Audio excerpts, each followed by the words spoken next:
Hamas is not the Palestinian government. The Israeli government is giving orders for its organized army. So please don't draw any symmetry here.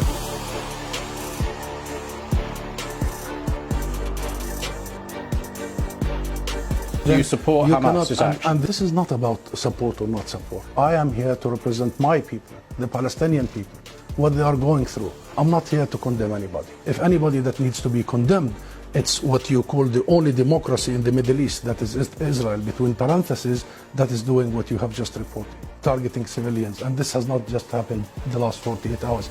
Hamas was just targeting Palestinians, but you won't condemn that? I'll tell you one thing. Hamas is not the Palestinian government. The Israeli government is giving orders for its organized army. So please don't draw any symmetry here, and don't equate between the occupied and the occupied. This doesn't serve justice to understand for your audience and viewers the real situation.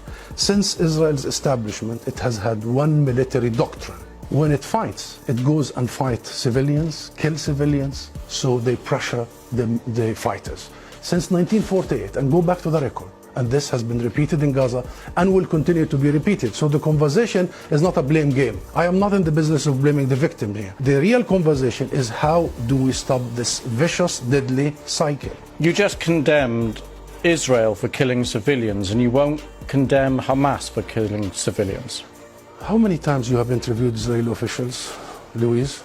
Hundreds of times. How many times Israel have committed war crimes right live on your own cameras? Do you start by asking them to condemn themselves? Have you? You don't. You don't. No, I'll answer that question. You don't. You know why I refuse to answer this question? Because I refuse the premise of it.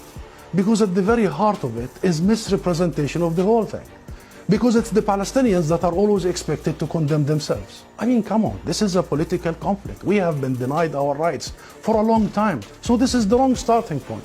The right starting point is to focus on the root causes, is to try and get out of this extreme dark tunnel, as opposed to this business by BBC and the mainstream media for 75 years.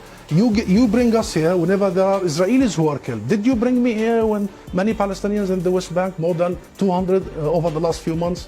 Do you invite me when there is such Israeli provocations in Jerusalem and elsewhere? What Israelis have seen, which we started by saying tragic, the last 48 hours, the Palestinians see every day for the last 50 years. You know the situation in Gaza, you've just described it. This is the biggest open-air prison. Those people, 2 million, have been taken hostage by Israel for the last 16 years. So I'm saying this just to say, Louise, perhaps this is about time we abandon this rhetoric, very dangerous, this framework, and we start giving people the real ugly truth sometimes. What is the solution in your eyes? International law. That's it. What does that mean? The equal application of international resolutions and law and legitimacy, as you did in Ukraine. Would you bring the Ukrainian ambassador here and start asking him to condemn some of his fighters? We need to fully and equally apply the rules that were created by the League of Nations after the horrors of the Second World War. We need to make sure that Israel is not the exception. It has been for the last 75 years. We need to make sure that nobody is above the law. Britain is renowned, Louise, for the rule of law. I think that's the solution.